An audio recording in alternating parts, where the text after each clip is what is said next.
Hello, in this video we're going to talk a little bit about how this course is going to work. So right now the current situation is quite complex. We don't know what's going to happen a month from now, a week from now, a day from now in terms of COVID-19. So things are very complex.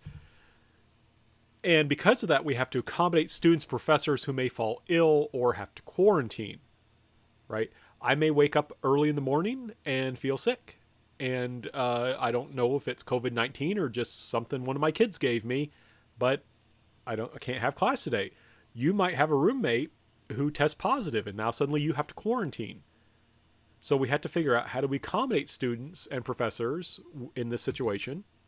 At the same time, while considering the issue of safety, we want to provide students with as normal a college education as possible.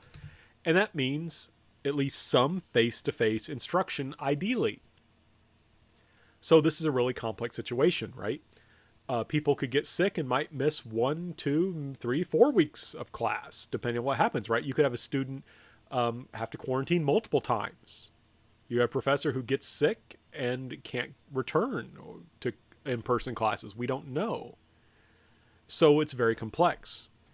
So what we're trying to do is to have classes meet in person, and then Lander's installing technology. Hopefully it will be in every classroom. Hopefully I'll be able to make it work, that will allow students to observe or participate in a course live from outside the classroom.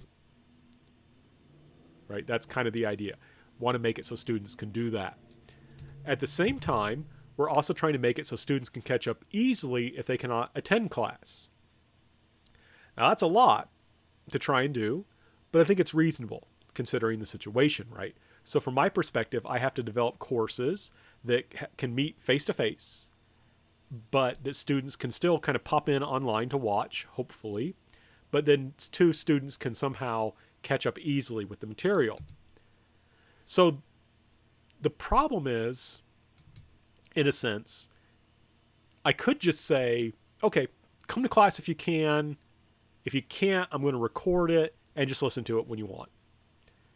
That's kind of tempting, but there's a problem with that because of it, what will happen is, and I'm not criticizing students, this is just how human beings are, people will sincerely think, yes, I will catch up, and then they won't. Because other things will come up, they'll have other classes they want to study for, something will happen. So I have to have some kind of structure. I have to have some way to keep people engaged, even if they're not coming to class. So this class will have a participation grade. And there are 3 ways that you can get your points, or that you can fulfill this.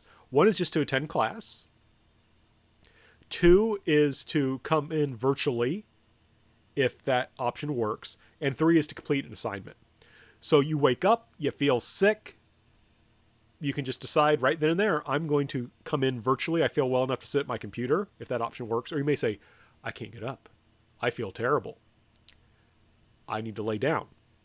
In that case, you will be able to later complete an assignment, and I will be flexible on those deadlines, because if you get really sick, you're not going to be completing the assignment within a day or something like that. But that's the idea.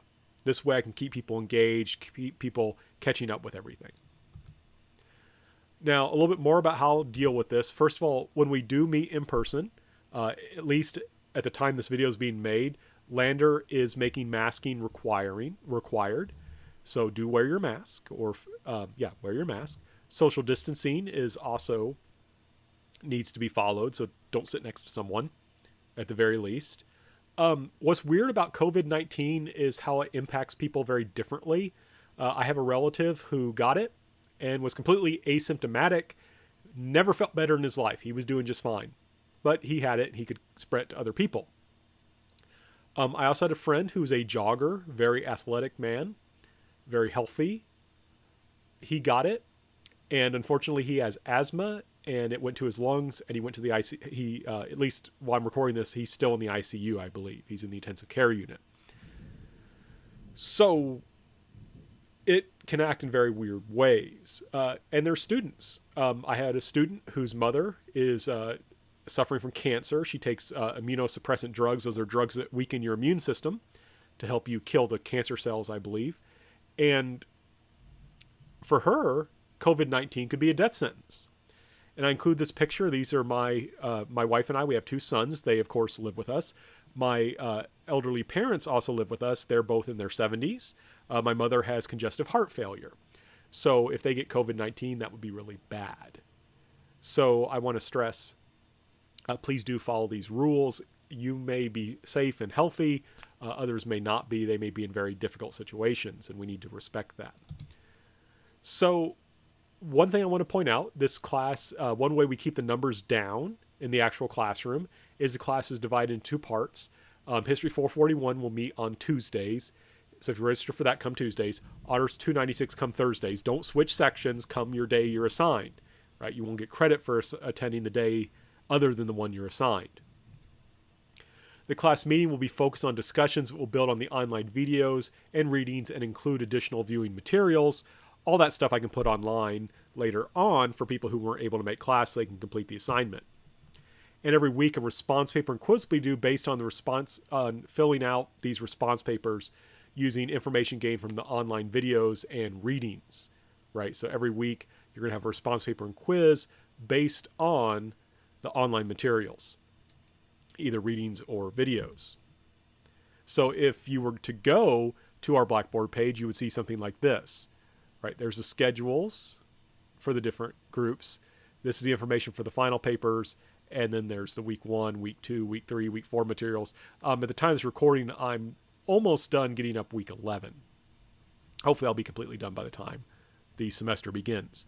But if you were to click on this, final paper materials, this talks about the, you can see the final paper assignment here. Here is some other materials that will help you think about how to do that paper. And then these are approved examples of anime or comics or manga you can look at for your final paper. If you want to get started on that, or if you want to do something that's not on the list, just let me know. If you click on week 1 materials, you'll see something like this. There's a response paper up here.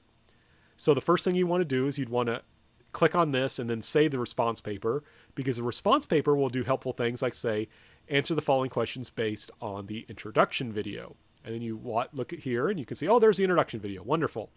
You can answer questions based on that. Then here's answer the following questions based on the newspapers, comic strips, and early animation video. Well, there you click on that video and that will help you answer these questions.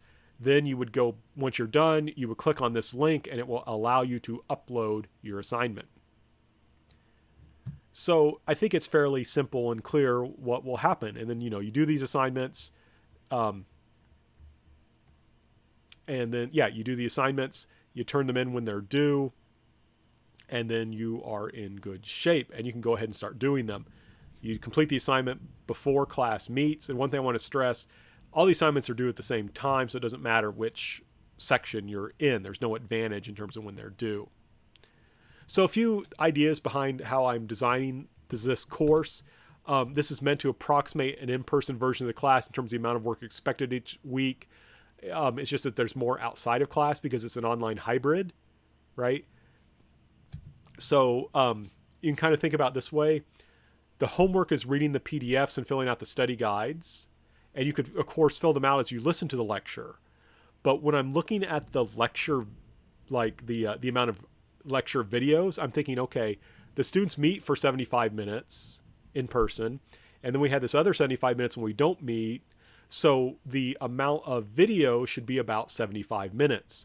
Now, sometimes it goes more than that because there won't be much reading, right? So don't be like, oh, why do we have, 120 minutes this time? Well, chances are there's not much reading.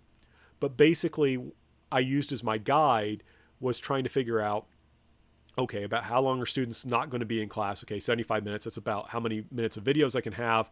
If there's not much reading or the reading's fairly light, then I can have more videos. But that's basically what my thought process is there. Like I said, there's more viewing online when there are less readings. But basically, it's trying to make sure that the workload is about the same as if this was a class that just met in person all the time instead of being an online hybrid, or if you choose to make it so a completely online class. I'll skip that. Or I'm sorry. Yeah. So the idea here, I follow the principle of teach what you test and test what you teach. The idea is I want to be very clear to students what they need to do each week. And so that's why I have, the response worksheets. That's why I have the folders for each week. So it should be clear what is expected of you. And there are quizzes and exams for this class, and they're based very clearly, I hope, off of the study guides. So the idea is that if you filled out the study guide carefully and really paid attention, the quiz and the exam should be a breeze, right? That's the idea. Now, sometimes people will just kind of, and they can be quite good at it, of just kind of bluffing their way through the study guides, and then they take the quiz and they do terribly. So you want to make sure you take it very seriously. The quizzes and exams will be online and open note, not open friend, and they will be timed. So you still need to study, right? You can't just say, oh, it's open note, I don't have to do any study. No, you do need to study. You need to learn the material. You can just use the notes to confirm whether you're right or not. And that makes it easier to keep all the names straight, because there will be some names that you need to know. And you need to keep track of some of the different cartoons and so forth. So you want to make sure that you are carefully watching those videos, carefully doing the readings, and then using the study guides to filling them out in a good way, comprehensive way, and then you'll be ready for later on. Now, a few more comments. I believe in the value of history. Also want my students to learn history and the skills necessary to succeed. Those are kind of the two guiding principles for me as a professor. Those are the two things I really want to help students to do. Learn history well and get the jobs they want. That means I have to have standards. I have to have rules about how people turn in assignments. I have to have rules about attendance, about masking, things like that. And the idea is that the job market is competitive. If you follow the rules, if you get used to that, especially rules that have a good reason behind them, you're more likely to get and keep your job, right? So, if I'm just like, oh, it doesn't matter if students come late, or, oh, it doesn't matter how you submit your assignment, or, oh, this student didn't fulfill the word requirement for the final paper, that's okay. It's cool. That doesn't help you, right? It doesn't help you. It doesn't help you become a person who can compete well in the job market. And I know we're going through a lot of craziness. The key thing is, if you learn to do good work while facing difficulties, while facing craziness, you're more likely to get and keep a job and be promoted. People are always making excuses for why they fail to turn in assignments, why they don't do this work or that work. And the fact is, that's a bad habit. And, if you do that with a job, you'll get fired or you won't get promoted. So it's important to learn how to do good work even when you're facing difficulties. Now, that being said, at the same time, you need to communicate clearly when you are having difficulties. Sometimes there's things that really are beyond your control, right? Sometimes people don't turn assignments because they're lazy or they have bad habits or they just don't care. And those are things that hurt them. And it's something they need to change. Other times people just have bad stuff happen. You may have a family member get sick and your house may have a fire, and you may yourself get sick. There's a whole bunch of things that can happen all at once. I had a student who, because when we went to online learning, she lived in a rural area where internet access was spotty, and then there was a storm that knocked out her internet and electricity for like a week, and it was really complex. In that case, it's just this student had really bad luck. In that case, I want that student to communicate with me so I can help. Right? So from my perspective, I'm trying to balance two things. I want to make sure to have standards to help students develop the skills necessary to get the jobs they want at the same time, and also learn history. At the same time, I do want to help people who really are needing that help, who legitimately have problems. And you got to communicate with me when you're in that kind of situation.